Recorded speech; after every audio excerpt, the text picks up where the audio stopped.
Seja muito bem-vindo, seja muito bem-vinda ao Pod Supremo, podcast dedicado principalmente para os temas de superação, resiliência ou motivação, ou superação, relacionamento e motivação.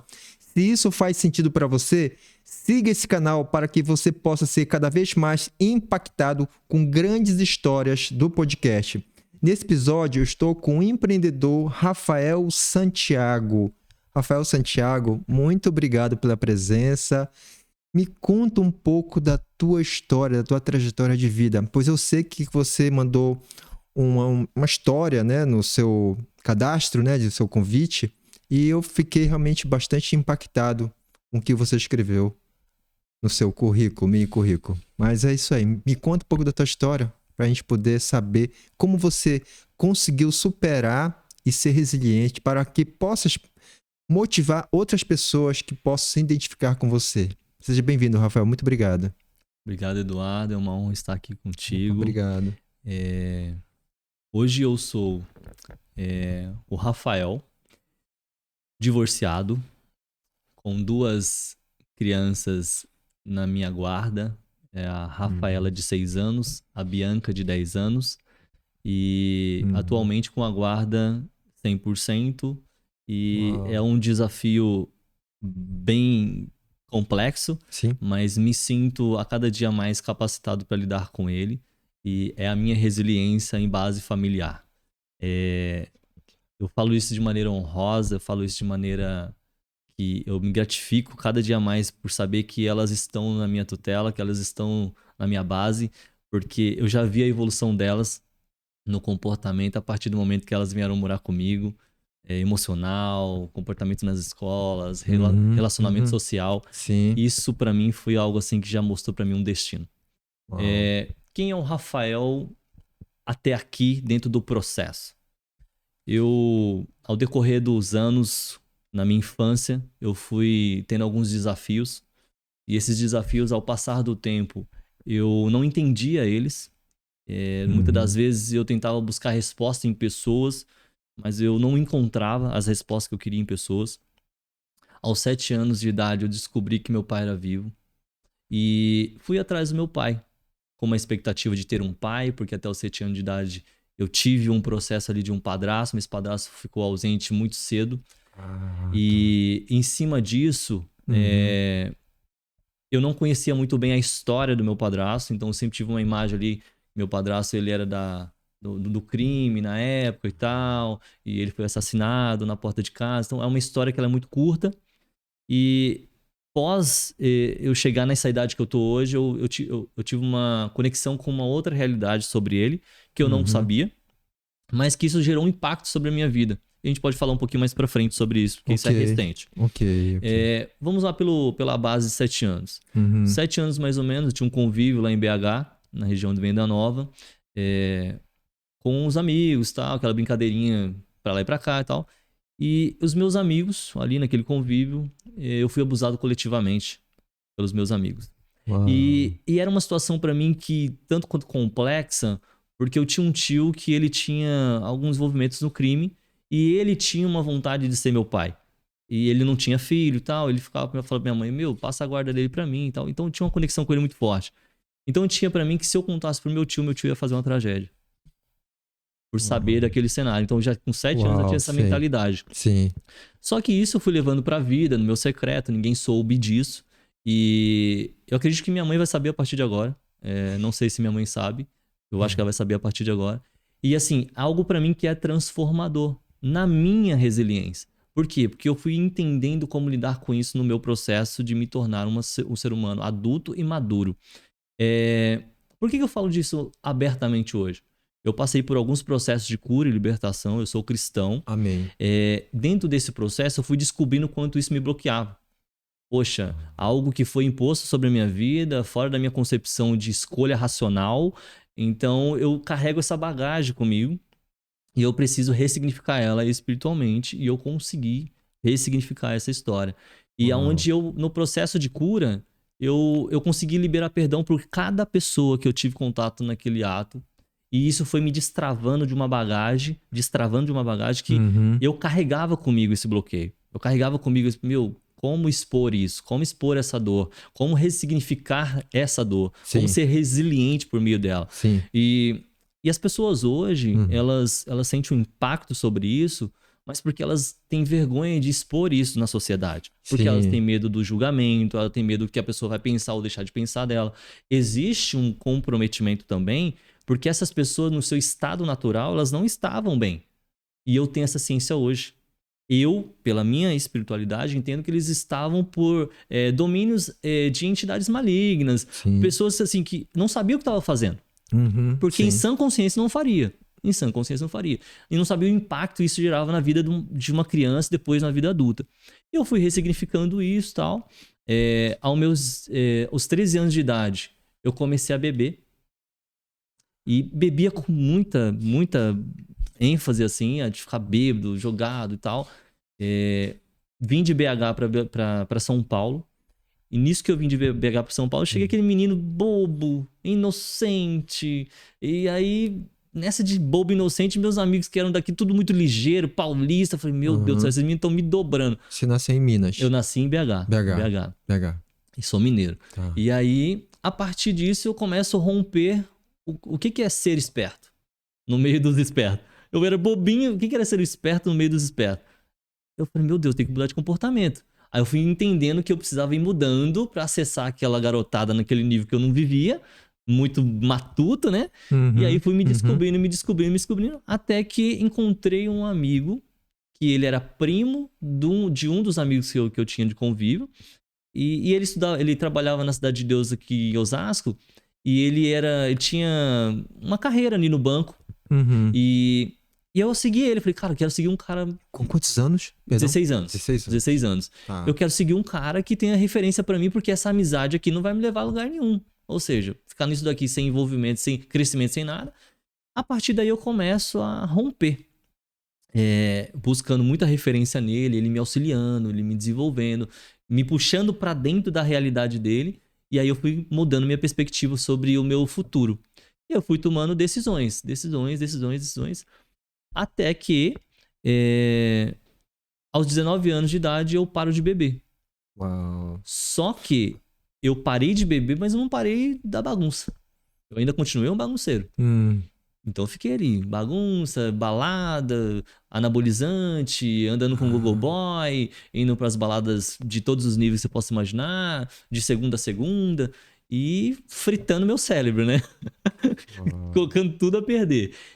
Até que chega mais ou menos a minha idade de 21 anos para 22, eu começo a ressignificar a minha trajetória até ali. Cara, qual o sentido de tudo isso? O que você está fazendo com a sua vida? Criaram dúvidas, incertezas? Incertezas sobre se aquele caminho fazia sentido para mim ou não. Eu não estava feliz. Sim. Porque mulheres tal, de A a Z, de todos os tipos, mulheres casadas e tal, para mim não fazia sentido mais. Por quê? Porque aquilo ali era prazer momentâneo. Tá. Quando eu chegava na minha casa, a realidade pesava. Eu falava, cara, eu tenho amigos que eu não me sinto amigos. Eu tenho pessoas de relacionamento físico, mas que não tem intimidade.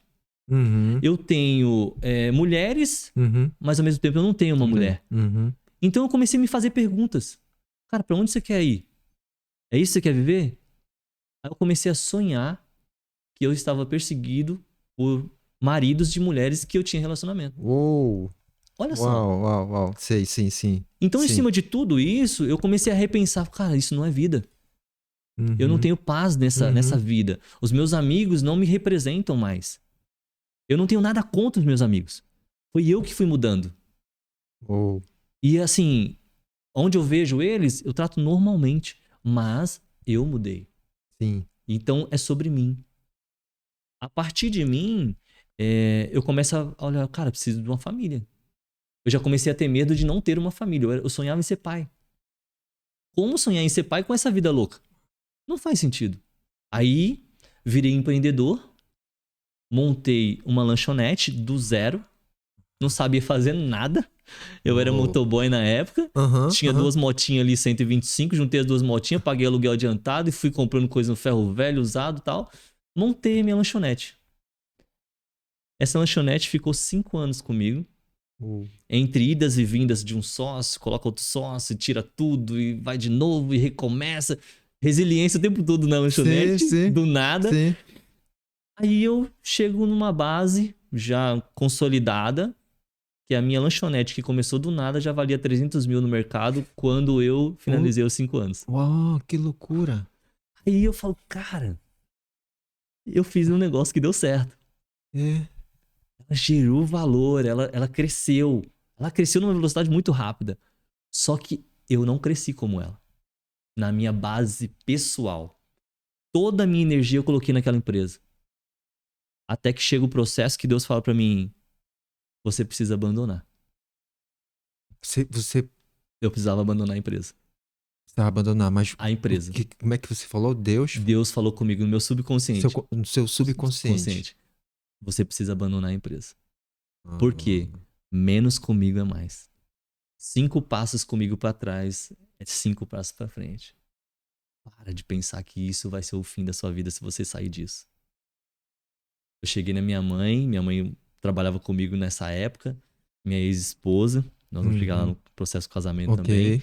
Sim. E eu falei, Deus falou que era pra entregar. Minha mãe falou assim, você tá maluco? Você é doido? Você construiu essa empresa? Ninguém construiu essa empresa do jeito que você construiu. Você deu garra, você conquistou, você fez. Você pagou o preço. Você não vai entregar de graça. Eu falei, você não tá entendendo. Deus falou que vai me capacitar para poder desenvolver daqui para frente. Só que não é nessa empresa. Que essa empresa tá me travando. E aí eu tinha sócios que não condizia com a minha mesma fé. E aí foi tendo uma divisão de trabalho, de tudo. Foi ficando sobrecarregado. Eu saí dessa empresa. Eu peguei 50 mil da minha parte. Valia 300, porque nesse momento eu tava com 2 sócios. Eu peguei 50 mil porque eu optei por sair. Eles não queriam que eu saísse.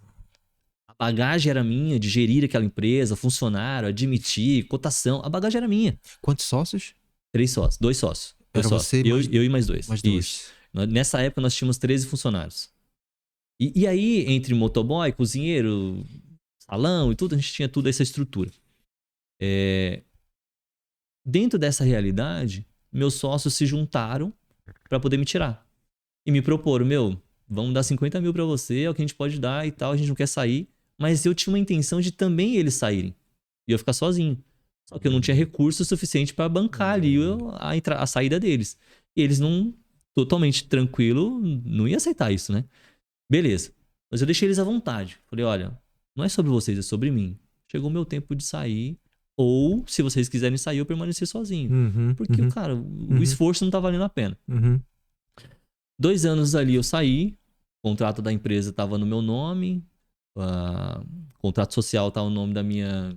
Do imóvel. Tava no nome do meu... como fiador do meu...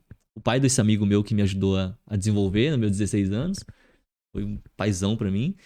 E aí, nesse processo, fiquei ali tentando tirar meu nome da empresa. Isso levou 2 anos. Pra se desvincular da empresa. Entre nome, empresa, contrato de imóvel, tudo. Porque eles não tinham nada comigo, era tudo verbal. Então eu fui fazendo tudo na emoção. Tudo na emoção. E quando eu vi, eu já tava dentro de um problema. E como sair dele? E saindo aos poucos. Consegui sair. 2 anos e meio eles abrem falência.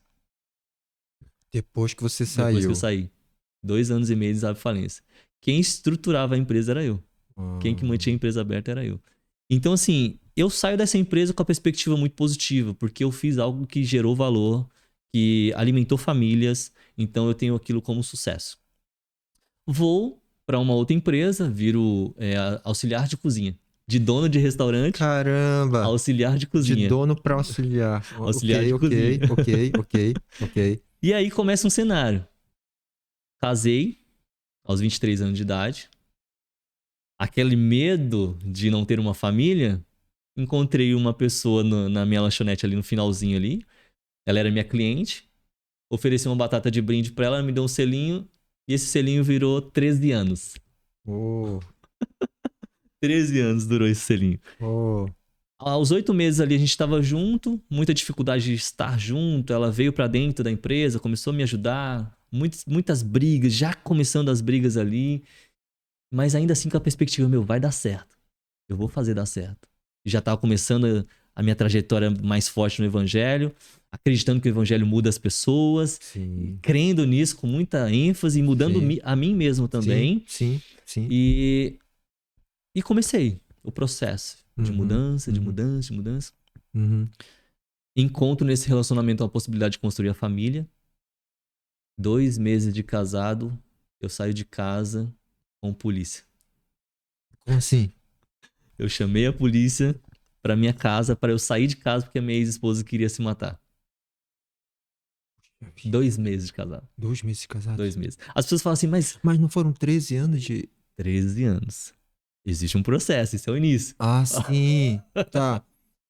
Esse é o processo, vamos lá. Vamos lá. 2 meses de casado, polícia em casa, porque eu queria sair de casa, ela não deixava eu sair. Colocou a faca no pescoço e falou assim, se você sair, perdeu sentido pra mim.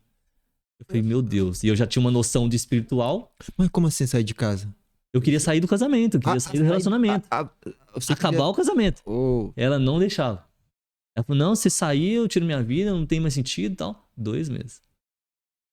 Beleza. Vou pra casa da minha mãe, todo arrebentado, unhado, tudo.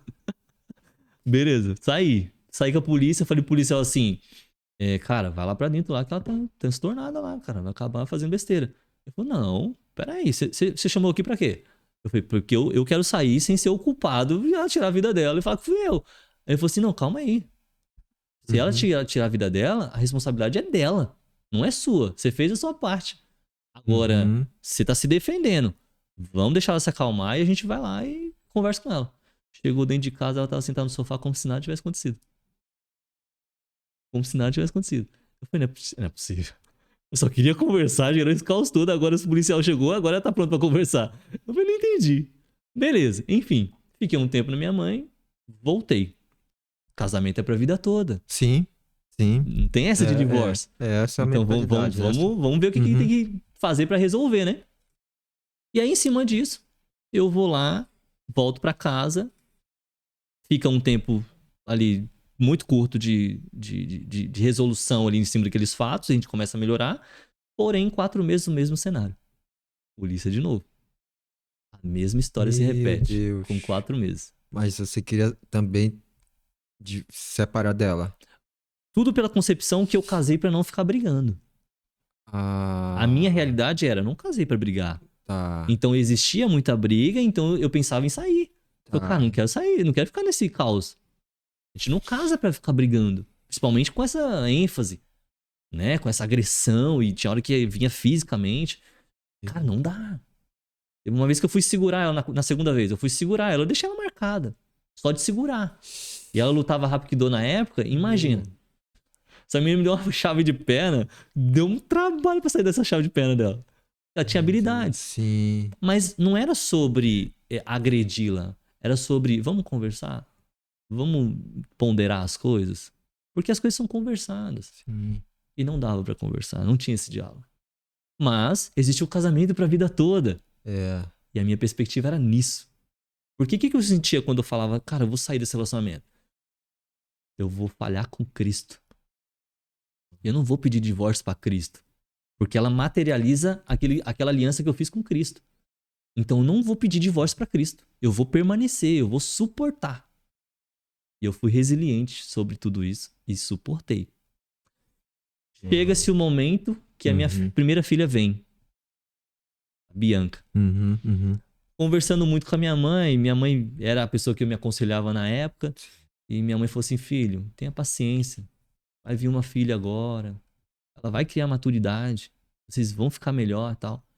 Essa maturidade não existia. Não existia, meu Deus. E aí sempre muito conflito. E nessa ocasião eu já tinha uma referência ali na igreja Bola de Neve, que eu participava. Sempre fui do Bola de Neve e depois mudei para outra denominação recente. Sim. Mas naquele momento ali as pessoas me direcionavam para cargos de liderança, para tomar frente de algum ministério. E eu nunca estava bem plenamente no meu relacionamento para tomar a frente daqueles cargos. Porque sempre existia esse conflito interno da minha base. E aí era sempre fuga. Vamos fazer alguma coisa? Fuga. Vamos fazer alguma coisa? Fuga. E essa fuga não corrigia o problema. O problema estava lá. Então ficava máscara, o tempo todo máscara. E era engraçado que a gente chegava na igreja de mão dada, As pessoas falam assim, ó o casalzinho perfeito. E a gente não era perfeito. Aí eu cheguei numa fase que eu comecei a buscar muito auxílio nas minhas lideranças. E buscando auxílio na minha liderança, eles não sabiam se posicionar para me ajudar. Eles não tinham ferramentas. E aí eles falam, cara, a gente só pode orar por vocês. Que vai dar jeito, tem como. Continua orando. E eu tinha muito isso, de honrar minha liderança. Eu não tinha esse negócio de um líder falou, eu vou contra a palavra de um líder. Sim, Eu sempre honrava. Eu levo isso comigo. Honra que é melhor. Sim. Então eu ficava preso nessa religiosidade. Mas chegou um momento que eu comecei a criar maturidade no meio dos meus problemas. Eu comecei a ser resiliente para viver uma vida mais leve com essa situação que eu vivia. Só que eu comecei a reparar os meus líderes.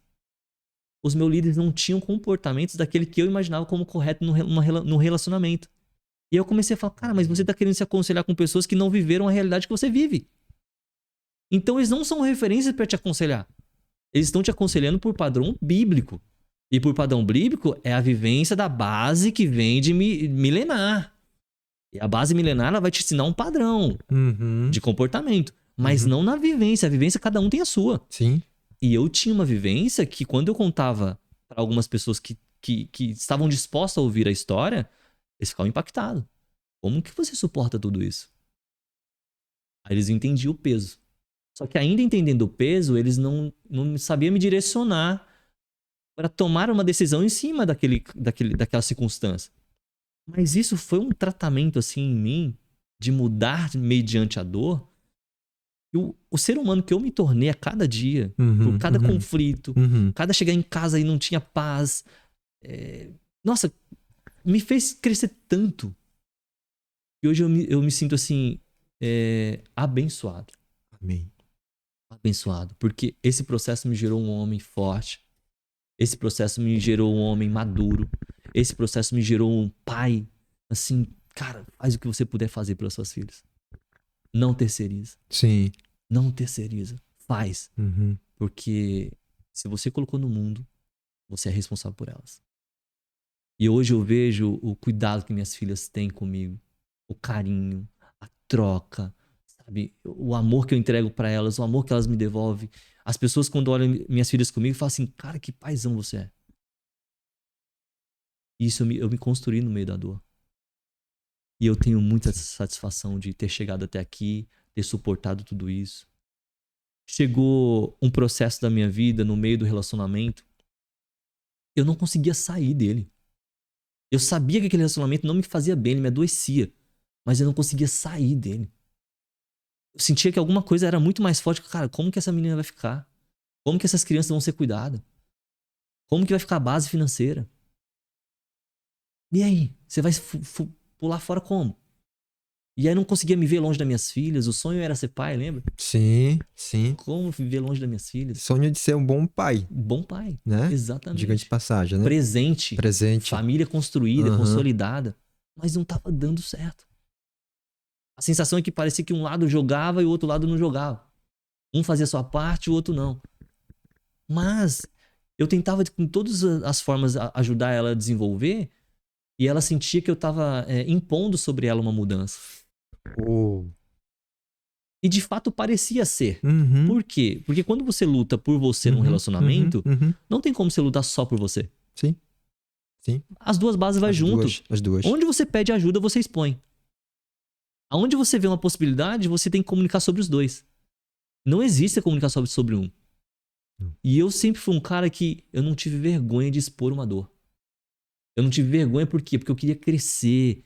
Eu queria desenvolver. Eu falei, cara, se isso é um problema, tá, como que eu faço pra sair desse problema, mas sair melhor? Então eu tava disposto. Isso me fez crescer até aqui. Estar disposto. Eu não arredo. Eu posso sofrer o que for. Eu tô aqui pronto de novo pra recomeçar. Isso me trouxe até aqui. Chega esse processo de eu perder a perspectiva naquele relacionamento e eu comecei a sentir. Comecei a sentir que eu precisava sair, criar coragem de sair. Mas eu não conseguia encontrar. cheguei num processo de pedir a morte pra Deus. Uau. Pedir a morte pra Deus. Eu dobrei meus joelhos, já era intercessor nessa época, eu dobrei meu joelho na primeira fileira da cadeira da igreja. Falei, Senhor, se o casamento é pra vida toda e até a morte o separe, tira eu daqui. Porque eu não consigo pedir divórcio. Eu não quero ir contra ti. Então tira minha vida. Eu não sei como você vai fazer isso, mas tira minha vida. Porque eu não quero lidar com esse relacionamento. Eu não consigo mais, não tenho mais força. Chorava, chorava. E foi difícil passar por essa dor. Porque eu não via mais apoio das pessoas à minha volta. Sim. As pessoas não entendiam o meu cenário. Uhum. E eu não tinha mais recurso nessa época pra buscar ajuda. Você fica mal emocionalmente e as finanças vai junto. Sim. Vai ficando zerado. E nisso, eu comecei a identificar em mim uma dificuldade de lidar com o emocional. E todas as vezes que vi um conflito de impacto, eu travava. Eu cheguei a procurar o psicólogo e falei, cara, eu tenho um problema. Eu tenho um problema, você precisa me ajudar, porque minha esposa fala pra mim que eu só penso em trabalho, eu já saio pra rua e não consigo nem vender.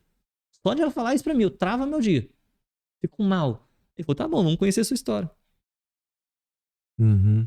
Aí ele falou assim, Rafael, diante da sua história, você racionaliza bem, você pontua bem, você sabe o que você fala, você sabe o peso das suas falas. Pessoas que têm problema não fazem isso. Ok. Pessoas que têm problema não racionaliza. Ok. Você racionaliza. Uhum. Uhum. Então sinto te dizer. Está fazendo terapia. Exatamente. Ok. Um dia foi o suficiente. Ok. Ele já matou a charada. Ele falou assim, você não tem problema. Só que você se sabota porque você se coloca no lugar da outra pessoa. E você não saiu desse relacionamento ainda por uma questão. Você se coloca no lugar dela. Porque o relacionamento seu é falido. Ele já acabou. Só que você não tem força pra sair porque toda vez que você pensa em sair, você pensa nela. Então você inverte, só que você se sabota. Você não pensa em você. Eu falei, uau, é exatamente isso. Porque todas as vezes que eu pensava em sair, eu pensava como que ela vai ficar, como que ela vai se sustentar, como que ela vai criar as crianças. Então não saía.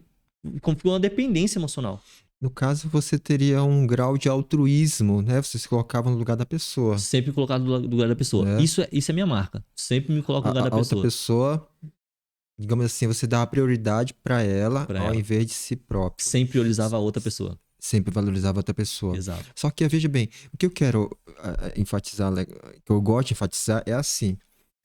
Devemos ter um equilíbrio, ok? Perdão se te interromper, tá? Ao mesmo tempo, sem deixar com que somente o eu seja a prioridade. Né? O eu, somente o eu. O ego, do egocentrismo. Sim. Né? Do que somente o Eduardo é importante, e enquanto que a outra pessoa não é importante, né? Eu gosto de enfatizar muito sobre isso. O equilíbrio, nesse caso, são os dois. Sim. Não somente o outro, e sim os dois. Sim. Mas sabendo de si. Sabendo do seu eu, sabendo do outro e sabendo dos dois. Para que todos, os dois, sejam também de uma forma equilibrada. Harmonia, né? Harmonia. De um equilíbrio de que todos são importantes. Sim. Né? Só que sabendo de quem você é, de quem eu sou. Sua identidade. Sua identidade. Perdão, te interromper. Não, tranquilo. Tá ótimo.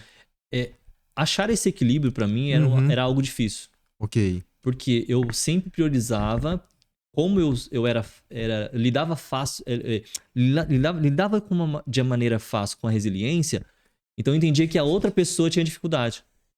Então eu colocava no cenário dela, como que ela enxerga.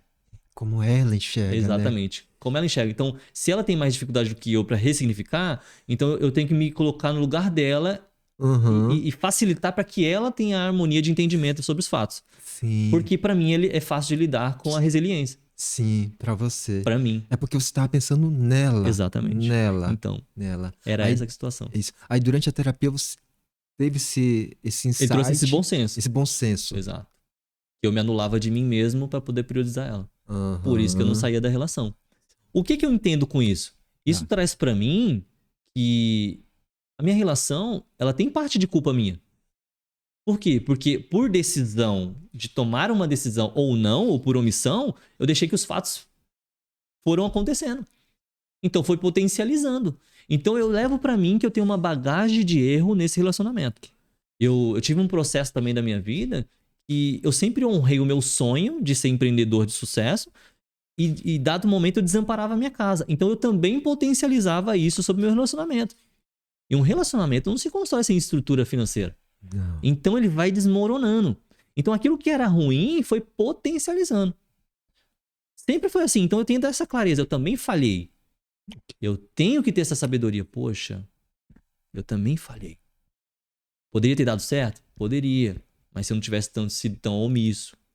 Tanto no sonho, né? E deixando a omissão ali da minha casa, quanto na omissão de tomada de decisões. Sendo o sacerdote, o patriarca, o que cuida, o que zela, o que dá estrutura, o que dá segurança.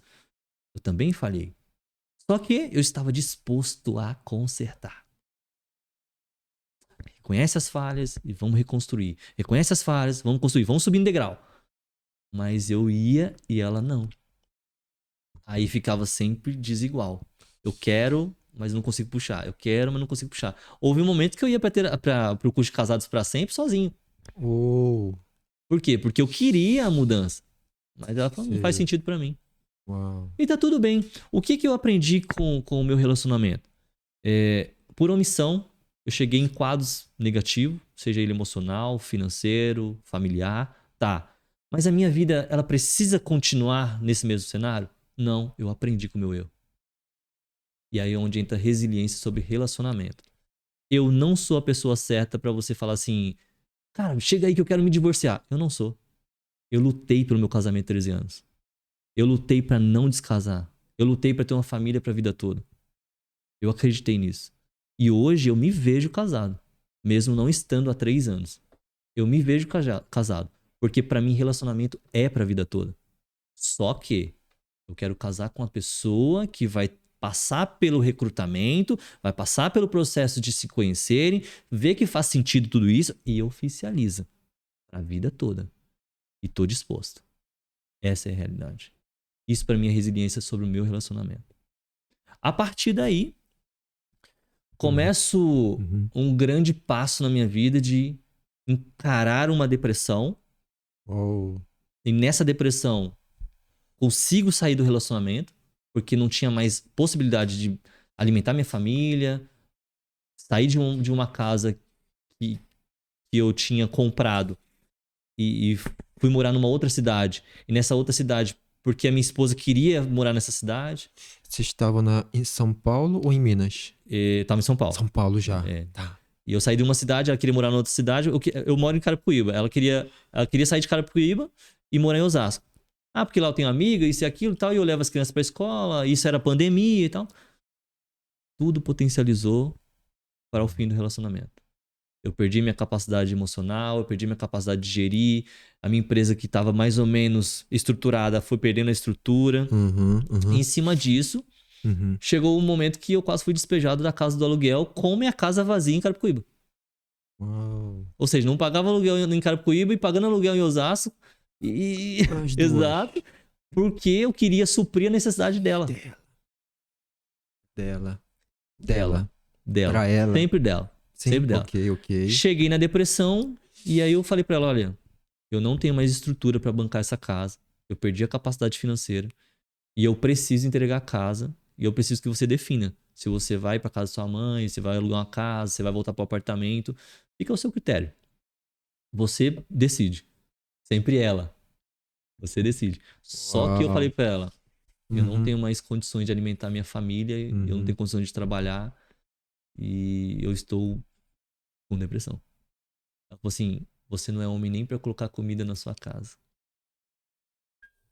Ela verbalizou dessa forma? Ok. Aquilo pra mim foi... Eu não conhecia a pessoa que eu convivi 13 anos. Ok. Ali pra mim eu entendi, o relacionamento acabou de fato. Eu não tinha um companheiro. Eu convivia com uma pessoa, mas eu não tinha um companheiro. Em cima disso, eu cresci nessa dor. Eu tinha um carro velhinho e tal. Falei, cara, eu vou vender esse carro velhinho em vez de arrumar ele. Vou alugar um carro e vou pra cima do Uber. Ok. Comecei a fazer Uber. estávamos em conflito, né? Entre separa ou não separa. Ela na cama, eu no sofá e aquela coisa. Complexo, as crianças no meio de tudo isso. Brigas e brigas. Decido ir pro Uber. Quando eu chego no Uber, eu falo, cara, tá bom. É a possibilidade de aceitar a corrida e recusar a corrida, então vamos fazer isso. Que é fácil? Tá bom, então vamos fazer. Eu não tinha mais capacidade de gerir minha empresa. Fechei a empresa, porque ela sempre falava pra mim, você não é empreendedor, você não é empreendedor, você não é empreendedor. Eu acreditei nisso. Justo. Acreditei nisso. Você acreditou no que ela falou. Eu peguei aquela mentira. Eu peguei aquela mentira ao meu favor. Porque ela via que a gente não rompia. A gente não rompia, ela colocava nisso, tipo, você não é empreendedor, você não é empreendedor, você não é empreendedor. Tá bom, eu escutei isso tudo. A vida toda. Só que chegou um momento que eu falei, cara, não sou mesmo. E por que minha vida não rompeu? Trabalho tanto. Por que minha vida não rompeu? Isso no restaurante, não é isso? No restaurante e também na distribuição de doce. Eu já tava vendendo doce. Já tava vendendo doce. Doce já tinha uma caminhada ali de 7 anos já no doce. E aí, beleza. E chegava num teto alto, num valor significativo, mas as coisas subiam e desciam, não mantinha uma constância. E eu nunca fui bom de administração financeira. Então eu sempre ficava com aquela corda bamba. Eu criava, validava o produto, entrava, tinha uma boa ideia, mas o negócio não se sustentava lá em cima. Sempre um conflito emocional. Entrava no emocional, perdia tudo. O emocional declinava. Ia junto o financeiro. Aí chegou nessa situação, eu comecei a fazer Uber. E entre se termina ou não termina, e ela não se decidia. E eu peguei e falei assim, cara, quer saber? Toda vez que eu tento me separar, ela fala que vai se matar, então agora eu vou fazer o seguinte, eu não vou mais atender a necessidade dela. Eu não volto pra casa, eu não faço mais comida, eu não arrumo minhas filhas. Eu comecei a ficar ausente. E aí ela começou a entender essa ausência como traição. A ausência das tuas filhas? A ausência minha, da minha presença. Porque ainda que a gente não estava bem, eu chegava em casa, fazia comida, eu cuidava das minhas filhas, eu levava na escola, eu levava ela no trabalho quando ela começava a trabalhar. Então eu tinha as responsabilidades. Eu fazia. Só que isso me sobrecarregava. Então, diante disso, a gente não estava bem. Mas eu assumia as responsabilidades da casa. Financeiras, tal, todas elas. Só que aí, quando eu faltei, ela já imaginou, tipo, tá me traindo. Ah, então fica lá, com essas, isso e aquilo e tal. E, cara, trabalhando 16 horas no Uber, aprendendo a trabalhar, desenvolvendo, pagando conta, e a pessoa pensa que eu tô traindo. Cara, era isso. Por quê? A pessoa vai achar sempre uma base pra te apontar, né? Vai ter uma justificativa pra te apontar. Trabalhando. Perdão. Ela trabalhava? Houve momentos que trabalhava e houve momentos que não. A maior parte trabalhava, a maior parte não trabalhava? Ela sempre trabalhou e sempre foi migrando de trabalho para trabalho. Isso. E assim, não se sustentava ali. Tipo, sempre ficava num quadro ali financeiro razoável e a receita maior sempre foi a minha. Por quê? Da distribuição, empreendedorismo e assim vai. E eu trabalhava em 2 empregos, motoboy e tal. Ia fazendo um monte de coisa. Porque tinha que ter uma receita. Então, diante desse fato, eu entro no Uber e um mês ali, direto, colocando as coisas em ordem, conta atrasada e tal. Chega uma corrida na Paulista. Eu peguei um passageiro que ele tava saindo de uma entrevista com o Emílio do Pânico. E ele tava conversando com o Emílio no almoço com o Emílio, tentando criar um player como se fosse o Thiago Nigro do mercado financeiro. E eles estavam querendo construir uma imagem, um rapaz, para entrar com o mercado de desenvolvimento da área das finanças, criar um player e assim vai. E ele tava conversando isso com o sócio dele e eu peguei esse gancho. Falei, cara, eu preciso conversar com esse cara alguma coisa. Porque eu não sou bom em finanças e nem gosto. A realidade é essa. Só que como empreendedor eu preciso saber o mínimo. Sim. Eu falei, cara, não manjo nada de investimento e tal, isso, aquilo, mas eu vi que você tá conversando sobre... Cara, por onde começa uma pessoa que não sabe nada? Uau. Aí você assim, teve a coragem e a ousadia de perguntar. Tive. E aí ele pegou e falou assim, cara, vamos lá. O que você conhece do mercado financeiro e tal, alguma coisa? Eu falei, cara, não conheço nada.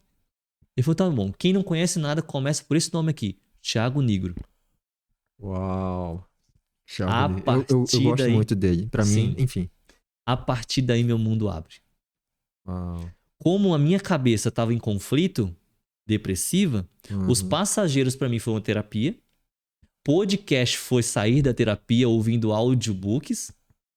Ok. os livros. Ok. Lendo livros no meu momento também físico. Ok. Nesse processo eu acessei o livro Seja Foda, do Caio Carneiro. Ok. Nossa, Uhum. minha vida abre. Uhum. Atualmente fez assim? A mente bugou. Bugou. Bugou. A mente bugou. Eu falei, meu Deus, por que eu não li esse livro muito antes? Deu uma pipocada. Total. Por que eu não li esse livro antes?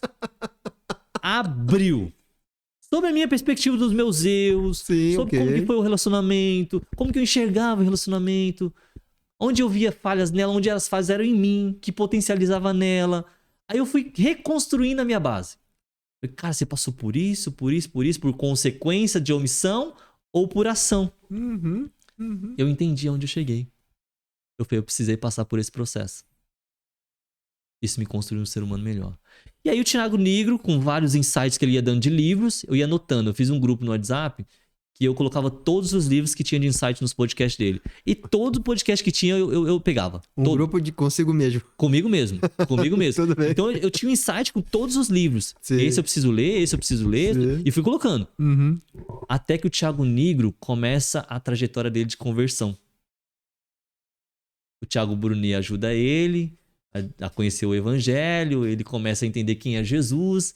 E ele falou, aí o Thiago Nigro falou pra ele, o Thiago Bruni falou pra ele, falou pra ele assim: Nigro, vai estudar a liderança de Jesus. Eu falei, tá bom, vamos estudar a liderança de Jesus, vamos ver o que ela me ensina pra usar nos negócios. Sim. Foi a partir daí que eu também olhei pra liderança de Jesus. Uhum. Já tinha uma trajetória de evangelho longa, Sim, sim. mas não tinha olhado pra trajetória de liderança de Jesus. Ah. Nossa, meu mundo abriu. Eu olhei pra Judas Sim. na mesa com Jesus e eu falei assim, ele sabia que Judas era necessário. Ele sabia que Judas era necessário.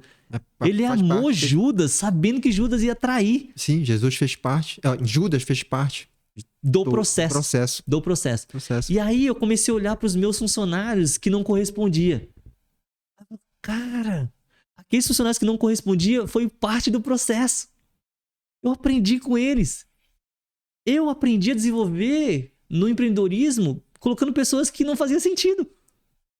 Ou pessoas que faziam sentido, mas eu não entendia o sentido. Aí eu comecei a estudar essa liderança. Eu mergulhei em conhecimento. Acessei livros de psicologia, de psicanálise. Uhum. Só que eu saí da depressão em 3 meses. Dentro do Uber. Eu ressignifiquei sozinho. Sem recurso financeiro, com a garra, determinação. Só que eu falei assim, tá bom. Eu sempre ouvi que eu não sou empreendedor. Uhum. Então eu vou fazer estudar. Você sempre ouvia que você não era empreendedor, mas de uma pessoa específica. De uma pessoa específica. Na concepção dela. Na concepção dela. Na visão dela. Sim. E você acreditava nessa visão? Na época, perdão. Na verdade, tanto ouvir a mentira, você começa a acreditar que ela é verdade. Ok. E aí eu tomei posse dessa mentira como verdade. Perfeitamente. Fechei a empresa de 7 anos. Ok.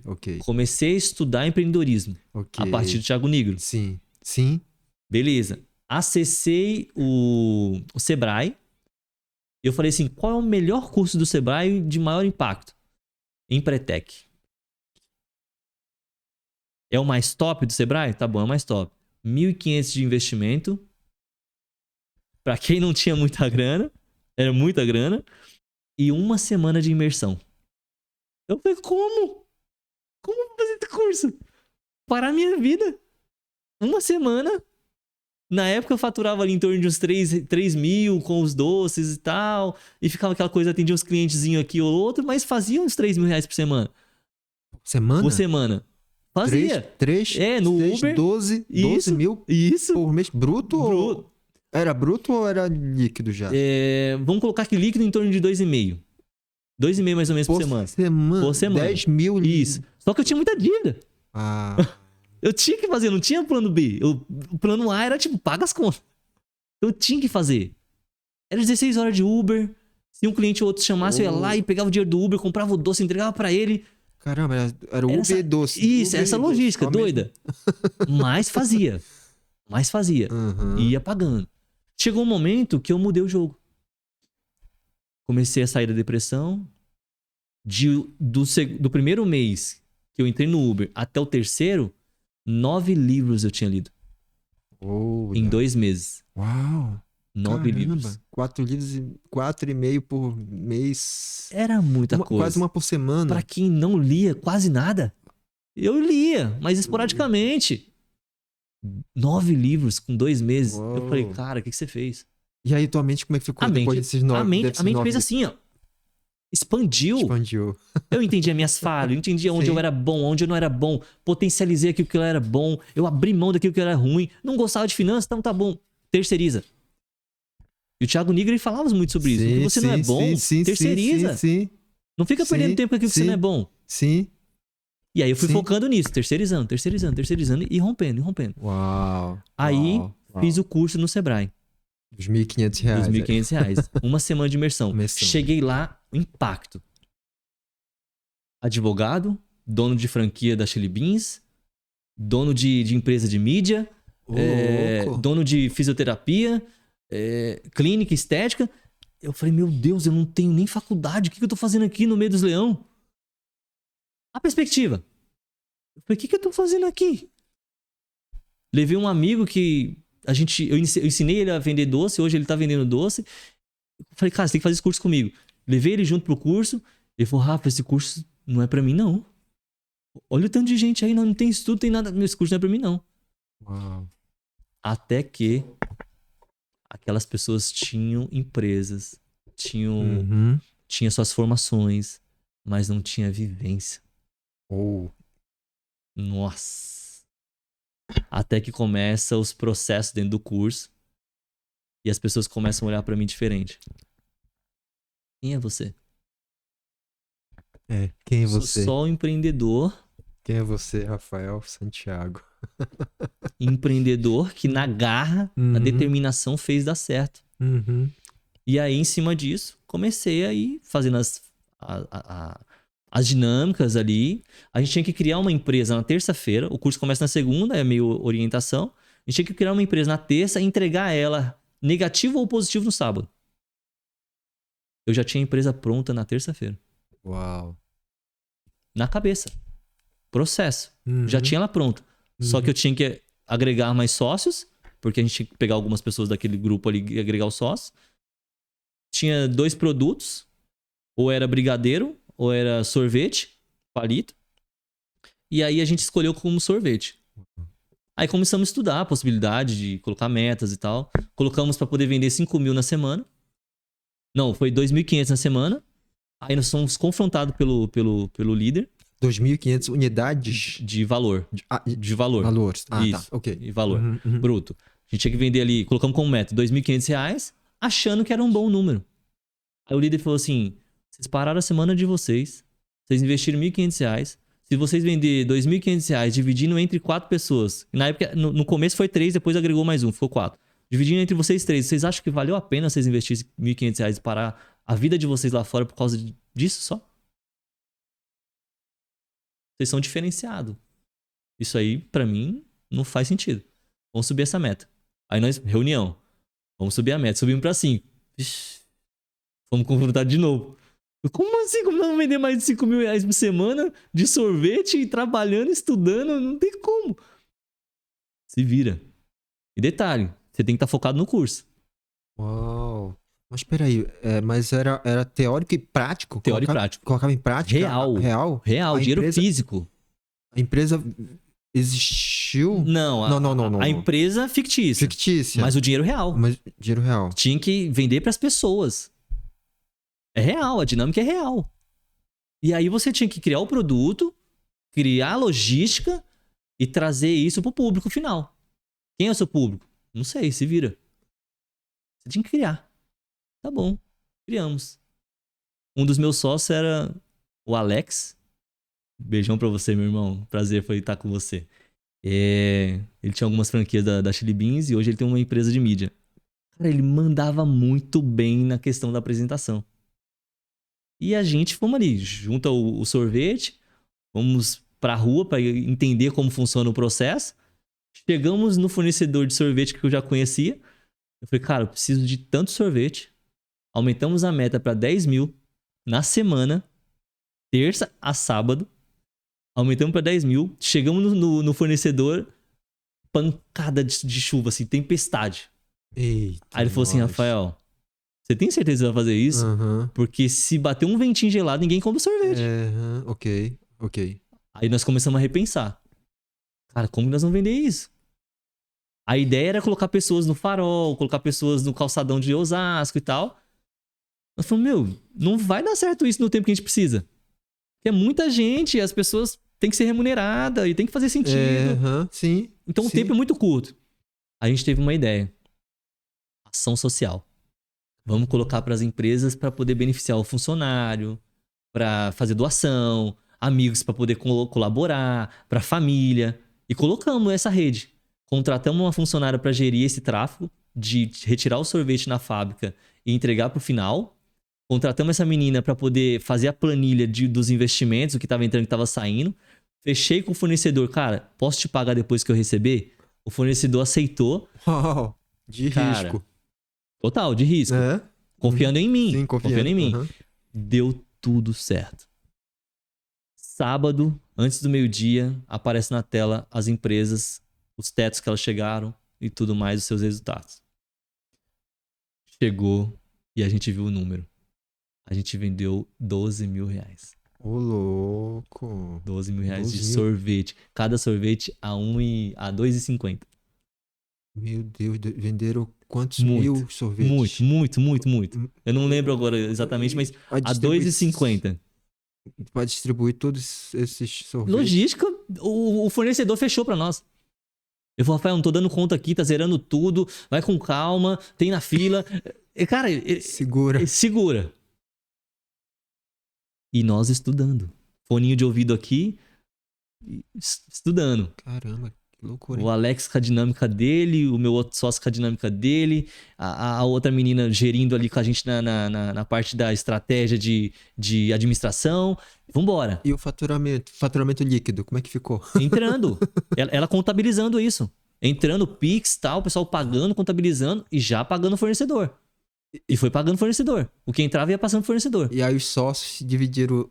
Não, vamos chegar lá. Tá, desculpa. No sábado, aparece as empresas na tela. A gente já visualiza que o nosso foi o maior faturamento de todas as empresas. Uau. Ali a gente falou, uau. A gente conseguiu fazer. Trabalhando, estudando, desenvolvendo o improvável. O que não foi formado para estar ali, a vida formou. As pessoas olhavam para mim e falavam assim, cara, você vai ganhar isso aqui. Sabe o que as pessoas olhar para você e falar, você vai ganhar? Eu falei, eu? Para, cara, vocês são tudo top. Não, você vai ganhar. As pessoas já via o empreendedor que eu sempre fui, mas que eu sempre ouvi que eu não era. Exatamente. Você ouvia que não era. A partir daí, eu tomei posse. Eu falei, nunca mais eu falo que eu não sou empreendedor. Nunca mais eu aceito alguém apontar o dedo e falar que eu não sou empreendedor. E eu comecei. Vamos fazer de novo. Vamos fazer de novo. E vamos fazer de novo. Quantas vezes der errado, nós vamos ressignificar e vamos fazer de novo. Até dar certo. Montei a empresa de novo. Desenvolvi com o Uber. Mudei o quadro financeiro. Minha condição de vida melhorou. Coloquei as coisas em ordem ali que estavam gritantes. E fui colocando coisas do passado em ordem. Fui colocando. Até que chega o momento que a minha ex-esposa chega em mim e fala, cara, eu preciso passar a guarda pra você. Como assim? Ela queria no primeiro momento. Eu pagava pensão e tudo. De repente ela precisa passar a guarda pra você. Eu não tenho condições de ficar com elas. Eu falei, cara, não faz isso. As minhas precisam ficar com a mãe. Ela falou, não tenho condições. Eu preciso passar pra você. Eu falei, tá bom, então me dá 6 meses. Eu tenho que me organizar. Eu tô vivendo simples pra poder colocar as coisas em ordem e tal. Fiquei com as dívidas todas. Falei com ela, vai viver sua vida. Eu pago tudo as dívidas. Porque a minha condição era de maior valor financeiro, de remuneração. Então, assim, era mais fácil pra mim lidar com aquele problema que era grande do que ela. Então, eu não queria oprimir ela, tipo assim, cara, cuida das crianças só. Só cuida das crianças, o resto deixa comigo. Eu fui pagando todas as contas. Trabalhando e pagando. E a partir daí, eu comecei a ressignificar como eu vivia financeiramente. De não ter dinheiro, eu gastava R$2.000 num final de semana com minhas filhas. 2.000? 2.000. Em um final de semana. Enfim. Porque era o final de semana meu e o final de semana dela. Sim. Então, a minha folga era com as minhas filhas. Sim, sim. O resto eu trabalhava direto. É. Então, quando eu tava com minhas filhas, eu queria dar o que eu não podia dar naquele momento de escassez. Só que isso chega um momento também que começa a pesar. Aí eu comecei a repensar. Falei, opa, peraí. Vamos construir cenários de valor aqui. Porque a gente tá gastando, mas não gera muito valor. Vamos construir um cenário de valor. A partir de construir esse cenário de valor, onde entrou esse contexto de aluno passar guarda. Aí eu já não tinha mais como ficar gastando com elas como eu gastava, né? Essa base e tal. Sim. Aí começou a pesar. Só que eu fui chegando no dezembro e eu fui vendo a necessidade de minhas filhas gritando, pedindo socorro, querendo vir pra mim. O pai, me pega, pai. Pai, não dá mais. Pai, eu falei, filha, segura a onda. Pai tá trabalhando aqui pra colocar as coisas no eixo pra vocês. Eu saí de casa com minhas roupas e um colchão de solteiro. Eu voltei pro apartamento que ela não queria ir, que era o de Carapicuíba. Eu voltei com isso. Panela eu ganhei usada, copo, talher, eu ganhei tudo usado. E o que eu coloquei na cabeça? Eu não vou comprar nada porque eu vou colocar minha vida em ordem. Então, o que eu conseguir viver aqui do simples, eu vou viver do simples, porque eu quero a minha vida digna de volta pra mim. Então, eu coloquei pressão e fui fazendo. Só que quando ela me falou do passar guarda, eu ressignifiquei o passado. Opa, agora eu tenho que cuidar das minhas filhas, é o presente.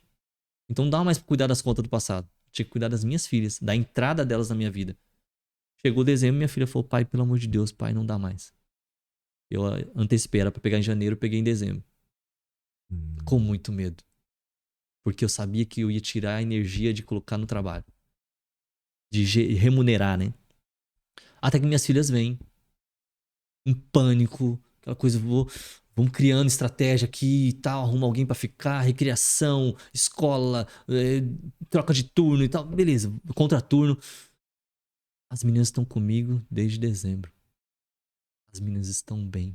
Graças a As Deus. meninas estão com o seu emocional alinhado. As meninas estão sendo cuidadas. As meninas gostam de ficar com o pai. Só que eu não esperava que a mãe se ausentasse nos finais de semana dela. Até que vem o choque nas minhas filhas. A falta da base materna. Aí começa um conflito pra mim. Porque eu começo a falar, cara, agora não tá no meu controle. O quadro emocional que gera pela falta da base materna, ele entra na família, ele vai corroendo. Vai. E eu já não sabia mais como lidar com aquilo, porque minha filha de 6 anos, ela começava a confrontar tanto eu quanto a irmã. Sim. E ela ficava falando, pai, por que eu posso contar só com você? Sim. Pai, por que eu não posso ter minha mãe? Sim. E eu tentei conversar com a mãe e tal. Eu falei, cara, tenta, pelo menos estar mais próximo. Sim. E ela falou, não consigo, eu tô trabalhando e tal. Eu falei, mas quem é prioridade? Eu não tenho escolha, prioridade é minhas filhas. E tal, não vem me julgar e tal. Enfim, não era pra julgar também, era pra tentar achar uma solução. Sim, uma não solução. consegui. Justo. Achar soluções. E agora, Faço parte da Lagoinha de Alphaville. Sou membro da Lagoinha de Alphaville. Faço parte do Experience lá. E nesse lugar, nessa casa, eu tenho encontrado uma rede de apoio. Interação para as crianças. A igreja, ela cria muitas coisas, eventos que dá para incluir as crianças. Os cultos onde eu estou servindo, elas conseguem ficar lá no Kids.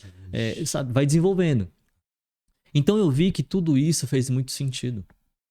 E a partir de agora eu tô começando a colher os frutos desse posicionamento. E eu sempre falo para elas, continuem orando pela mãe de vocês. Um dia, Deus ainda vai fazer vocês ajudar a mãe de vocês. Perdoa ela. Perdoar. Perdoa. Exato. Sim. Elas têm que idade, perdão? A mais nova tem 6 anos e a mais velha 10 anos. Tá. Agora, dia 20, ela faz 11 anos, a mais velha. Ok. Isso. Então, uma idade ainda, vamos dizer assim, pequena, né? De formação ainda. De concepção. Concepção. Isso. Mas De caráter, né? De caráter. Mas eu creio que, dando esse aconselhamento de perdoar a mãe, sabe, vai ser muito gratificante, vai ser muito edificante para vocês. Sim. Eu sinto que em algum momento elas vão ter esse momento com a mãe, sabe? Sim. Porque as coisas mudam. Mudam? Mudam. Muda. O cenário muda. Muda. Encerro aqui nessa concepção sobre esta área e vamos entrar numa outra área agora. O que é perdão pro Rafael? Sim. Perdão pro Rafael é você perdoar a pessoa esperando, sem esperar que ela mude concepção sobre você e tudo mais, ela sendo quem ela é, não esperando nada em troca. Perfeitamente. Perdoar pra mim é isso. Sim. Onde eu aprendi a perdoar? Aos 7 anos de idade, eu fui rejeitado pelo meu pai. Eu soube que ele era vivo, fui atrás dele, ele não quis me aceitar como filho. E tudo bem, sofri, tive meus processos e tal. 14 anos com aquela expectativa de que ele mudasse a cabeça dele, fui de novo, fui rejeitado de novo. 18 anos, fui de novo, fui rejeitado de novo. Até que chega a 23 anos de idade. Eu já na lanchonete, já tava bem financeiramente. Falei, cara, agora eu que vou fazer um exame de DNA. Não é mais do seu jeito, agora é do meu. Vamos por bem ou vamos por mal? Eu falei, mas por que você quer isso depois de tanto tempo? Eu falei, porque eu te amo, mesmo quando você não me ama. Eu só tenho um pai e é você. Você querendo ou não. E é por isso que eu quero. Não quero dinheiro seu, não quero recurso financeiro, nada. Eu quero só isso. Concepção de pai. Beleza. Ele falou, mas isso eu não posso te entregar. Você não foi criado comigo? Você não teve vivência comigo? Por que isso? Eu falei, pode só me respeitar? Ele falou assim, o máximo que eu posso ser é ser seu amigo. Sim. Eu falei, então vamos fazer um acordo? Somos adultos, não somos, como você disse? Eu te aceito você me chamar de amigo. E você me aceita eu pedir a benção pra você, te chamar de pai, te abraçar, te beijar e falar que te amo. Se isso te faz bem, pra mim não tem problema. Seguimos assim. A partir daí, eu já adulto, com uma maturidade avançada, eu falei, cara, vou ressignificar isso aqui, deixa meu pai no mundo dele, eu no meu, mas crendo que eu ainda amo ele, ponto. Mas respeitei ele. Até que chega um momento que ele liga pra mim num dia, tô comprando uma moto aí em São Paulo, tô transferindo dinheiro pra você ir lá e comprar a moto pra mim. Vê se a moto tá boa, se não tiver boa, você não compra. Eu falei, como assim? Do nada, compra a moto aí pra mim, tô jogando dinheiro na sua conta, tá? Tipo, não tem relacionamento nem nada, mas compra a moto aí. Eu falei, tá fazendo um teste comigo, não é possível. Só que eu tinha pra mim que na minha condição eu não conseguia atender alguma necessidade do meu pai, que meu pai tinha um padrão de vida legal. Eu falei, cara, mas como que eu posso honrar o meu pai no padrão de vida que eu tenho? Servindo alguma coisa que ele pedia, que ele pedia ou necessidade. E aquilo ali pra mim foi uma necessidade pro meu pai. E foi uma maneira de eu colocar pra ele que eu era o filho disposto a fazer alguma coisa e honrar o meu pai. Honrar o pai. Isso. Isso eu aprendi biblicamente. Honra o teu pai, não importa quem ele seja. Honra o teu pai e tua mãe. Não importa quem ele seja. Aí, falei, tá bom, manda aí o dinheiro e tal, vou lá buscar a moto. Isso era em Sorocaba, tava em Osasco na época. Menino, e pra ir buscar essa moto? Ô, luta pra ir buscar essa moto. Não tinha roupa pra buscar a moto, não tinha capacete. Não tinha quem levasse. Mas você tem carteira de... Tem. Ele fez isso porque eu já sabia que eu tinha. Ele é muito correto. E tá bom. Fomos buscar essa moto. Eu fui de roupa de calor. O tempo virou. Começou a chover, tempestade. 90 km daqui pra lá, né? Eu voltei esses 90 km nessa moto. A moto potente. Qualquer coisinha que se acelerava muito forte, arrabiava, caía. E eu fui com muita tensão assim, de noite. O cara me deu uma jaqueta de couro, tipo aquela de boiadeiro, sei lá, vaquejada. Um negócio feio pra caramba. Eu falei, meu Deus, como que eu vou usar isso? Ele falou, não, coloca a outra sua por cima. Eu falei, meu Deus do céu. Porque a chuva vinha, os pingos batia e machucava. Machucava os pingos da chuva, de tão forte que ela tava. O menino que me levou de moto caiu no posto de gasolina que a gente passou por dentro do posto. Ele caiu. Louco. Eu achei que ele tinha passado por mim, vim sozinho. Ele ficou lá. Ele falou, meu, onde você veio parar? Eu falei, cara, você achei que você tava passando de mim? Esperei você não vinha, eu fui embora. Aconteceu tudo isso. Nesse dia. Até que meu pai vem no aeroporto pra pegar a moto pra levar pra BH. Aí, meu primeiro momento ali de diálogo com meu pai. E meu pai fala assim, eu não tô mais com com a pessoa, tô solteiro e tal. E quando vocês quiserem ir lá em casa, lá, vocês podem. Como assim na sua casa? Não, vocês têm liberdade pra ir lá em casa. Meu pai tava mudando. Uau. Meu pai tava mudando. E eu não tinha aquela esperança mais, tipo assim, não, deixa ele no tempo Sim. dele. A partir daí começa uma relação entre eu e meu pai. Uau. Muito bom. Uau. Quem é o Rafael hoje e o pai dele? Hoje meu pai é um dos meus conselheiros. Meu pai é um pai de amor. Do jeito dele. Eu aceito ele do jeito que ele é. Beijo, abraço, brinco. Tenho liberdade com ele, tenho liberdade na casa dele. Quando vou pra BH, ele fala, ó, só falar pra você entrar lá, tá liberado lá. Esse é meu pai. Uau. Eu sentei num ano novo na mesa do meu pai, na casa dele, pela primeira vez. Só eu e ele. Eu falei, pai, quem foi o seu pai? Pro senhor. Ele falou, meu pai foi o pai que nunca sentou comigo assim na mesa pra conversar igual você tá conversando comigo agora. Puxa vida, entendi. Meu pai só me entregou aquilo que ele tinha recebido. Uhum. Ele não conseguia me entregar aquilo que eu projetei num pai. Sim. Ele falou, não tive isso. Só que eu já sabia. Eu estudei sobre. A pessoa só consegue entregar aquilo que ela recebeu. O que ela não recebeu, ela não entrega. Só que eu não desisti de amar meu pai. Por quem ele era. Beijo, abraço, mando oração pra ele toda semana. É isso. Só que sabe quem cuida do meu vô? Meu pai. Seu pai. Que cuida do meu vô. Uhum. E eu sinto que um dia eu vou cuidar do meu pai. Uau. Eu sinto no meu coração que um dia eu vou cuidar do meu pai. Amo esse cara. Falo pra ele, eu acho que eu fico até chato de tanto falar que eu amo ele. Amo ele. E eu coloquei uma pedra no passado. Eu aprendi a perdoar. Eu não sinto nada. Eu não sinto nada. Junto com essa questão de aprender a perdoar, entra sobre o abuso coletivo com 7 anos. Que os meus amigos me abusou ali, coletivamente. E passando por uma cura e libertação, eu aprendi a liberar o perdão por cada um deles. Eu não sinto dor quando eu falo que eu perdoei. Perdoar pra mim é de dentro pra fora. É. Não é o que você tem pra me entregar, é o que eu tenho pra entregar. Uhum. É de dentro pra fora. Hoje, quando eu me conecto com as pessoas, eu criei o Instagram pra compartilhar conteúdo motivacional, como que você supera as crenças limitantes. No Uber tem muita coisa, tipo, vai acontecendo, os clientes entram conflitantes e eu já sinto que as pessoas estão com conflito quando entram no Uber. Ainda hoje aconteceu uma situação, a menina, ela entrou no carro, eu senti que ela tava com problema e ela falou, quando eu entrei no carro, depois que a gente já tava conversando, ela falou, quando eu entrei no carro, eu tava ouvindo louvor, mas eu não coloquei no ouvido porque eu tinha esperança que você ia falar comigo palavras de motivacional. Porque eu tava precisando, eu tava pedindo pra Deus em oração.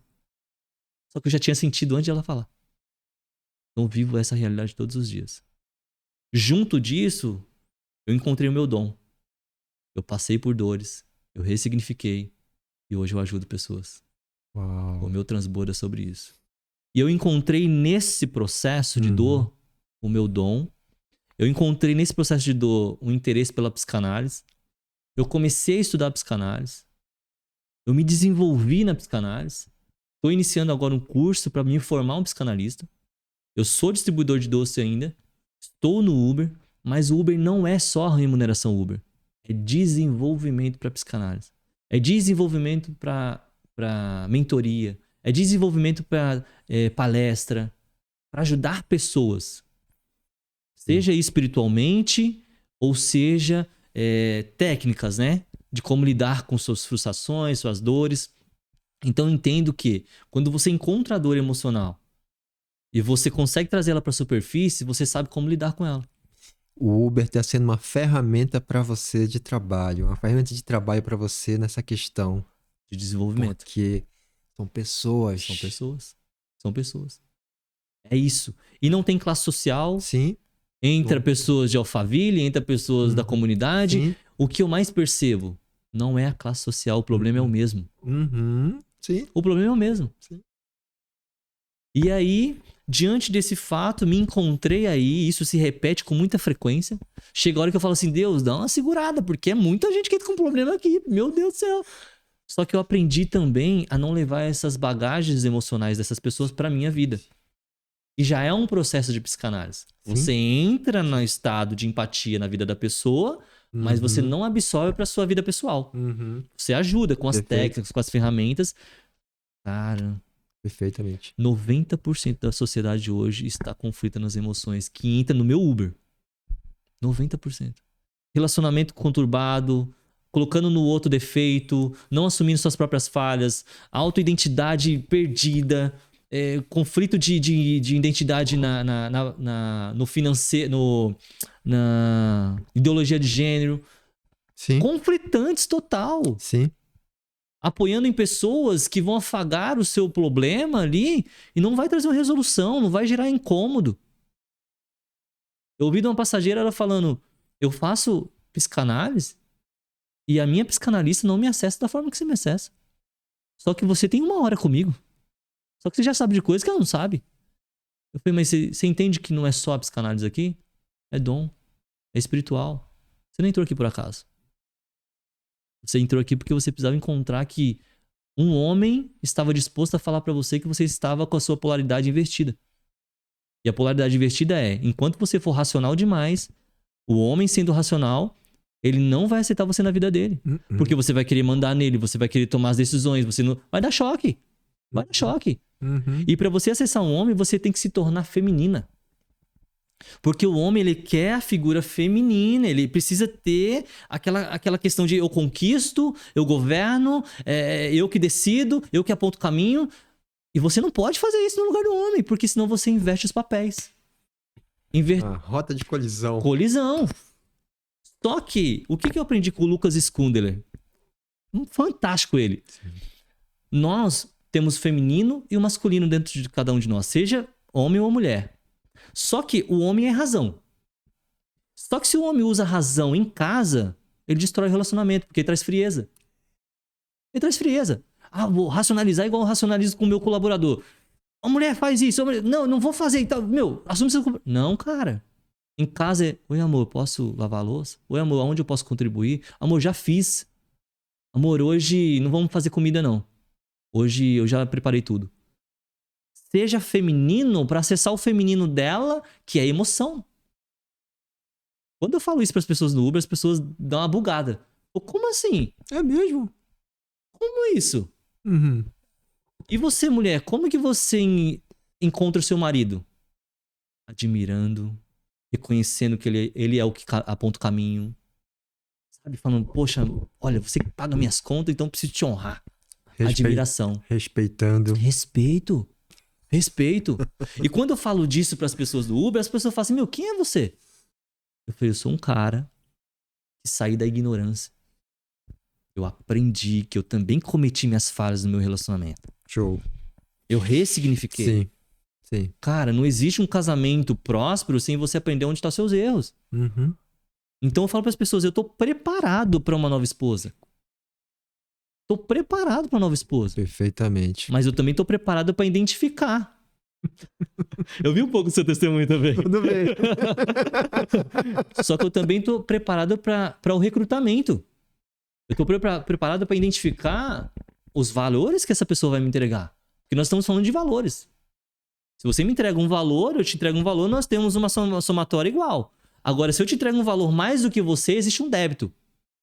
E uma hora esse débito vai chegar. E aí eu aprendi no curso de Casados para Sempre que aquilo que você não resolve no noivado, ele vai potencializar dentro do relacionamento. Vai potencializar, é fato. Quem que gera melhor as finanças? É a mulher ou o homem? Cara, quem gera melhor, governa. Não existe hierarquia, tipo, eu mando, você não manda. Não, governa quem é melhor. Quem é melhor provedor? Governa quem é melhor provedor. Mas a mulher pode ter um patamar financeiro maior do que o homem? Pode. Mas quem decide é o homem. Porque eu vivo a realidade cristã. Eu acredito que a Bíblia me ensina o comportamento que dá certo há milhares de anos.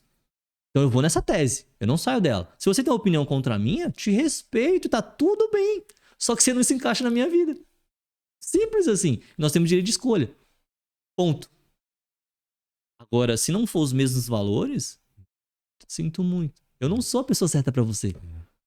E tá tudo certo. Tá tudo certo. Então eu aprendi por meio de todas essas dores a ser um ser humano racional, equilibrar o meu emocional, reconhecer que precisa de ajuda e aceitar confronto. Tem passageiro que me confronta no carro e fala, vamos, é esse que eu quero ouvir. É esse que eu quero ouvir, eu tô pronto pra te ouvir. Sim. Pra gente poder racionalizar, Exato. analisar, Exato. pensar, ponderar, exatamente. refletir. Sim. Opa! Sim. Olha, faz sentido o que ela fala, e faz sentido o que eu falo, e vamos entrando num consenso. Exatamente. E vai se moldando cada vez mais. Total. E sabe o que é uma coisa interessante? Sim. Quando cada abordagem que eu tenho com alguma pessoa, seja no Uber ou seja na rede social, eu sinto que quando eu falo com a pessoa, eu também escuto. Vai na via de mão dupla, eu também vou me alimentando, renovando aquele conhecimento. Eu falo, cara, esse negócio tá fazendo muito sentido. Eu tô ficando melhor a cada dia. Ou seja, não tá saindo da mente que esse comportamento ele é saudável. Isso vem me construindo um ser humano melhor. Quando eu tenho algumas experiências no meu servir na igreja, eu chego, eu não questiono o servir de ninguém, mas eu vejo pessoas questionando o servir das pessoas. É normal, é igreja. Ok. É igreja. Ok. Só que quando a pessoa chega pra conversar comigo, eu falo pra ela, cara, você tá aqui por quem? Por essa concepção de homens? Pelo erro dos homens? Ou por Cristo? E tal, mas por que você tá falando assim? Eu falei, cara, se você tiver na perspectiva de que homens é o que te modela, tá falhado. Fracasso. Você vai sair daqui sobrecarregado, frustrado, você vai querer impor pras pessoas que elas têm que te respeitar. Cara, as pessoas não estão vivendo seu mundo. Cada um tem sua individualidade ali, seus conflitos. Talvez esse cara que te tratou mal por alguma instância ou teve um comportamento que não condizia, foi porque esse cara tá vivendo uma guerra interna. Quando uma pessoa, eu costumo dizer para as pessoas o seguinte, quando alguém te ataca, ela não tá falando de você, ela tá falando dela. Ela tá gritando socorro, ela tá pedindo ajuda, ela não sabe pedir ajuda de maneira racional. Então ela vai no comportamental. Então de alguma forma ela te fere. Sabe a melhor maneira de você abraçar alguém, de você auxiliar essas pessoas? Abraçando. Abraça. Mas abraçar fisicamente, eu falo. Sim. Abraça ela e fala, cara. Ela se desmonta. Ela desmonta. Deus te ama. Ele nunca te abandonou. Você tá aqui até hoje foi porque ele cuidou de tudo. Ele nunca te abandonou. Eu levo essa conexão com Cristo comigo, sabe? Se alguém serve do meu lado, eu vou lá e faço questão, cumprimento, eu olho no olho. Que o Espírito Santo de Deus flua em você e através de você. E que o seu serviço seja para a honra e glória do Senhor Jesus Cristo. Eu só falo isso, a pessoa desmonta. E aí as pessoas começam a olhar para mim e falam, caramba, esse cara é legal, cara. Pô, esse cara é legal servir com ele. Pô, esse cara tem visão, isso, aquilo. Sim. Cara, eu tenho 20 anos de evangelho. Quanta coisa eu passei. Já cheguei em cargo de liderança. Quanta coisa eu passei. Então, não vem falar comigo sobre frustração com homens. Eu ressignifiquei todas elas. Todas elas. Quando eu me divorciei, essa foi uma que foi a chave pra mim, assim, pra mudar de concepção. Quando eu me divorciei, eu pedi a orientação do meu pastor. Tava na outra denominação, pedi a orientação pra ele. Falei, pastor, não dá mais, meu emocional tá abalado, não consigo trabalhar, não consigo fluir. Eu falei, se o seu emocional não tá bem em casa, você não vai conseguir fluir mesmo. E precisa governar sobre isso. Então tá bom. Ele falou assim, não se separa de papel. Não pede o divórcio. Se vocês querem se separar mesmo, vai cada um pra um canto e tal, mas dá um tempo pra vocês pensarem nessa falta, que a falta vai fazer um pro outro, tá beleza. Sempre fui obediente às minhas lideranças. Eu fiz exatamente isso. Só que meu pastor ele era mais distante, aquela coisa de cuidar de todas as coisas. Em cima disso, eu fiquei 12 meses nesse conflito de de querer uma ajuda de alguém. De querer alguém que, tipo, pelo menos se preocupasse comigo. E aí, o Rafa, tá dando certo, não tá dando certo? Tá precisando de ajuda, não tá? Eu não tive esse apoio. Só que eu aprendi com esse mesmo pastor. Se você tem um problema com alguém, vá direto na pessoa e resolva os seus problemas. Sim. Pedi pra falar com ele, peguei a filhinha lá pra falar com ele, meus líderes que estavam abaixo dele cuidavam de mim, já se assustaram. Falei, cara, só preciso falar com o pastor.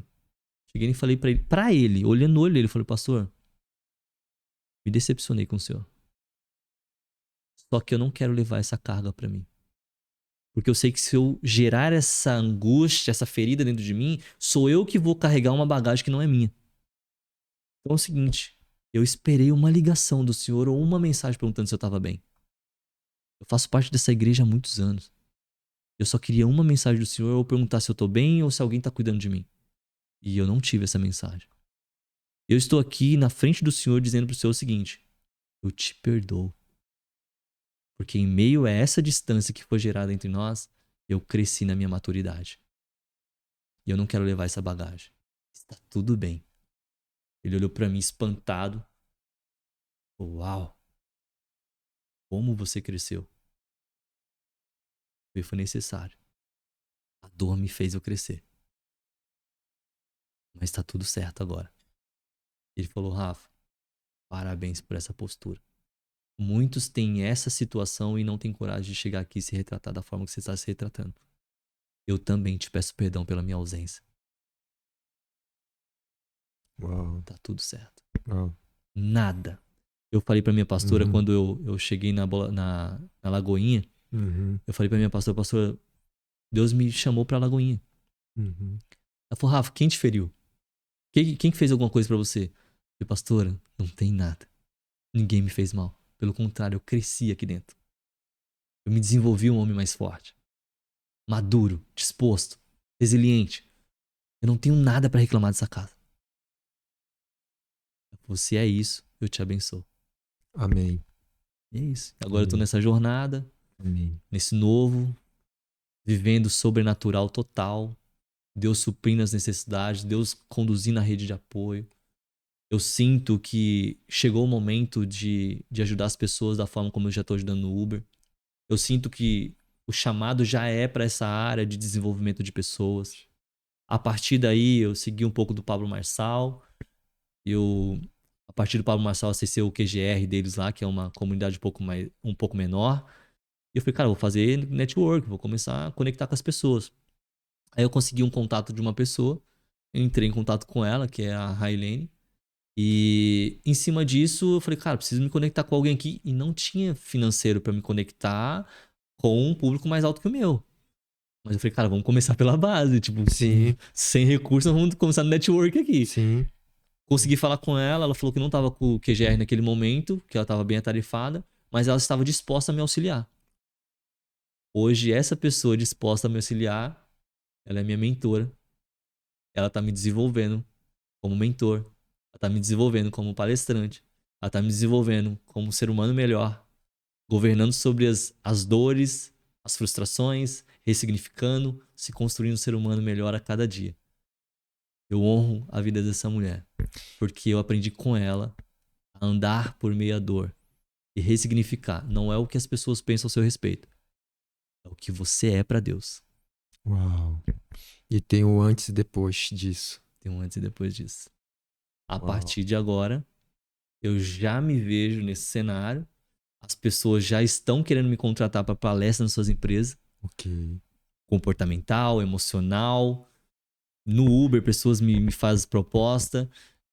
E é assim, agora é montar a estratégia, montar a estrutura e deixar fluir esse dom, esse espiritual, essa psicanálise que está fluindo.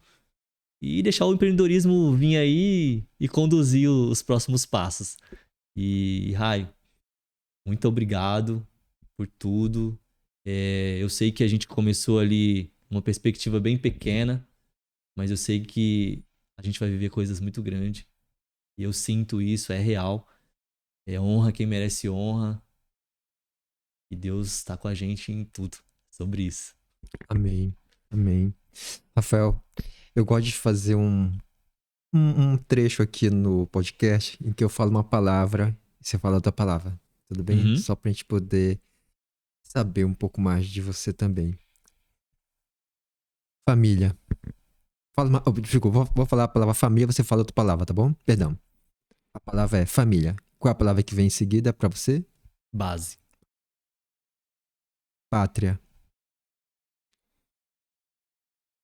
Pertencimento. Supremo.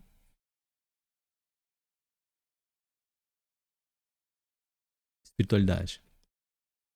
Deus.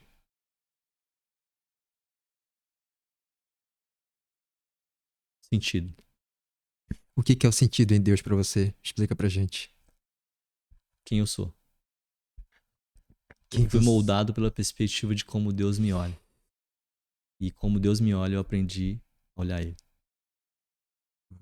E O sentido pra mim é: ele me deu o privilégio de fazer parte da obra dele. Uau. E hoje eu somo por meio daquilo que ele me ajudou a construir, sendo quem é pra mim e eu sendo quem eu sou pra ele. Sentido. Sentido. Sentido. Deus é um sentido. Eu movo por esse sentido. Se você vem com uma frustração pra mim, o meu objetivo é tirar essa frustração e te colocar uma outra perspectiva. Existe um outro cenário por meio da dor. E esse cenário está conectado com espiritualidade. Deus. É unânime. É unânime. Se você estiver fora desse sentido, você está perdido. Só que você vai colocar desculpa em tudo. Uau. Show de bola. É honra. Cara, Tudo é sobre honra. Valeu. Tudo é sobre honra. Eu posso colocar a tua rede social aqui, né? Pode. O arroba, né? Que chama, né? É arroba. Vamos lá. É arroba Rafael H. Santiago. Rafael com F, né? Rafael H. Santiago. Exatamente. Esse isso aí. teu arroba do Isso. Instagram. Instagram, né? Rafael, muito obrigado pela tua presença. Olha, eu gostaria que você desse o último recado aqui para essa câmera, para as pessoas. Último recado. Show. Vamos lá. A palavra toda sua. Você que está assistindo esse podcast hoje, você pode estar pensando, como superar as minhas dores? Saiba que superar uma dor não é tão fácil. Não é acompanhando um coach, não é acompanhando uma pessoa de desenvolvimento pessoal, mas é você olhando para si e vendo aonde você precisa ser confrontado. Se você se permitir ser confrontado nessa dor, certamente você vai crescer só por olhar para ela. Mas em todo esse processo, se você não ativar a sua espiritualidade, nós não estamos falando sobre religiosidade, nós estamos falando sobre espiritualidade. Você anda sem sentido na vida. Então é fácil para quem está perdido qualquer caminho. Mas existem as consequências de cada caminho. E se você não escolher o caminho que vai fazer sentido com a sua espiritualidade, você certamente vai fazer uma escolha que você vai se arrepender no futuro. E quando você for colher a consequência sobre, pode ser tarde. Então, não perca seu tempo. Erre rápido. Reconstrua rápido. Se não deu certo de novo reconstrua de novo. Mas não para, porque em algum momento você vai crescer, vai desenvolver e vai ver que vai dar certo. Hoje eu colho frutos desse posicionamento. É sobre isso. Valeu. Obrigado, Deus abençoe. Obrigado. Sucesso sempre. Hoje sempre você com sua família, suas filhas. Tá? Que haja prosperidade, sucesso e Deus no coração sempre, né? Que você sempre já teve Deus no coração. Pra finalizar, Opa, quando eu vim pra cá, sim. Pra cá, pro podcast, podcast. eu dobrei meu joelho e falei, Senhor, tudo que for dito aqui, que não seja pro nosso reconhecimento pessoal, mas que seja pra honra e glória do Senhor, Amém. nesse podcast, nessa entrevista e em todas as outras que surgirem. Amém. Você está debaixo de uma cobertura espiritual. Amém. Deus te abençoe. Amém. Amém. Obrigadão. É isso. Show. Fechou mesmo. Gratidão. Então, é isso, pessoal. Curtam, compartilhem, comentem, se inscrevam, sigam a gente aí, sigam o Rafael H. Santiago. E aí a gente nos vemos até a próxima. Até a próxima. Próximo nível. Próximo nível. É isso aí. Deus abençoe. Até mais. Tchau, tchau. Fica com Deus. Tchau, tchau. Obrigado.